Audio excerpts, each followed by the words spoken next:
one of the pillars, or maybe I should say one of the central practices, is the month of Ramadan. Mhm. What is the importance of this month? What does the process of it entail also?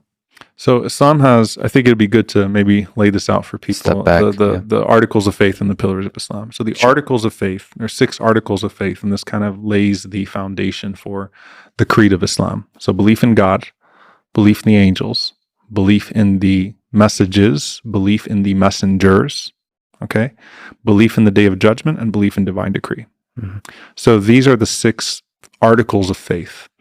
Belief in God, belief in the angels, belief in the messages being the scriptures, belief in the messengers being the prophets, belief in the day of judgment, and belief in divine decree.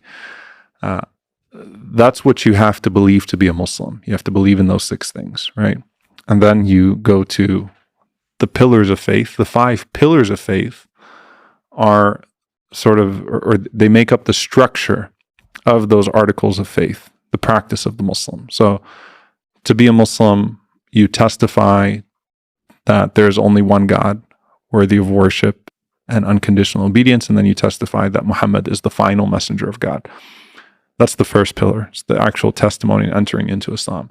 Then it's the 5 daily prayers, practicing the 5 daily prayers at least as a bare minimum obligation, the mandatory charity, which is called the zakat, that Muslims have to give at least 2.5% of their retained earnings to specific categories of charity.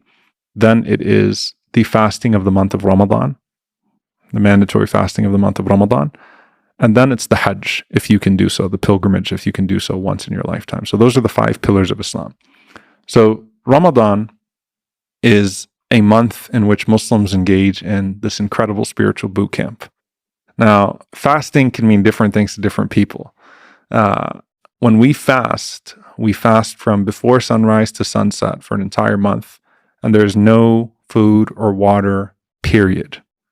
And no intimacy as well. So you would abstain from intimacy with your spouse as well in that time. No food or water, no bread, no nothing. You don't eat or drink, even if you live in Texas, where you get these long, hot days in the summer.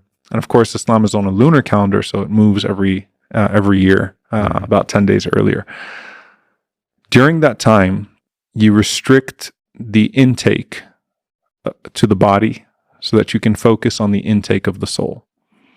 So instead of being focused on consumption, constant consumption, you are consuming words of remembrance, words of prayer. You're to be hyper conscious of not doing anything that would spiritually validate your fast, just as you would physically. So just like you won't eat or drink, you certainly won't engage in sin, though you shouldn't engage in sins throughout the year, but you're not going to speak words of evil. You're not going to gossip or slander.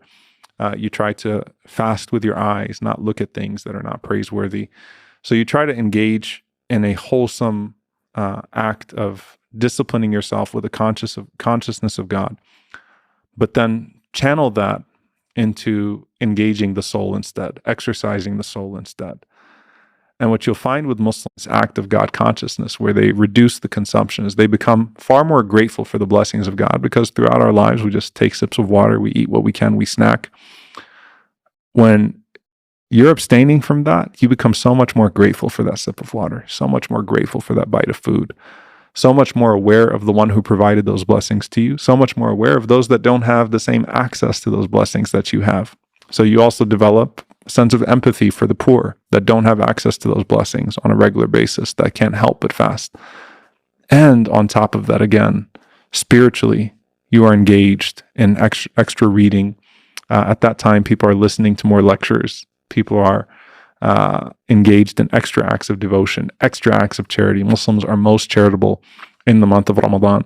So you just feel great. And it's hard to explain to someone that doesn't do it, because it sounds like torture to people, right? What in the world are you doing, 4 o'clock on a hot Texas day, not eating or drinking? You're probably dehydrated and cranky, have a caffeine headache, and you probably can't wait for this month to be over. But in reality, you talk to Muslims, their favorite time of the year is Ramadan.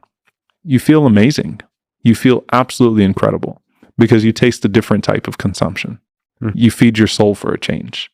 And in that process, you connect with God in a way that you simply could not without the distractions of the day-to-day throughout the year.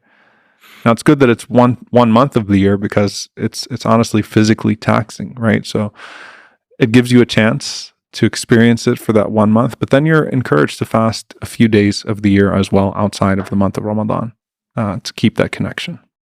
What are the hardest parts that maybe for people outside of the Muslim faith, would be curious about? Well, I think the hardest part is physically. Is it physical or is it the spiritual? I mean, so as Ramadan goes on, your acts of worship increase. So in the last 10 nights of Ramadan, there is an intense period of prayer throughout the night. So every night in Ramadan, we have something called the Taraweeh prayers. The Taraweeh prayers are about an hour and a half of prayer outside of the 5 daily prayers. So the mosques are packed every night in Ramadan. The last 10 nights of Ramadan, people will engage in prayer throughout the entire night. So the only sleep that you're probably getting is actually a couple of hours in the morning before you go to work.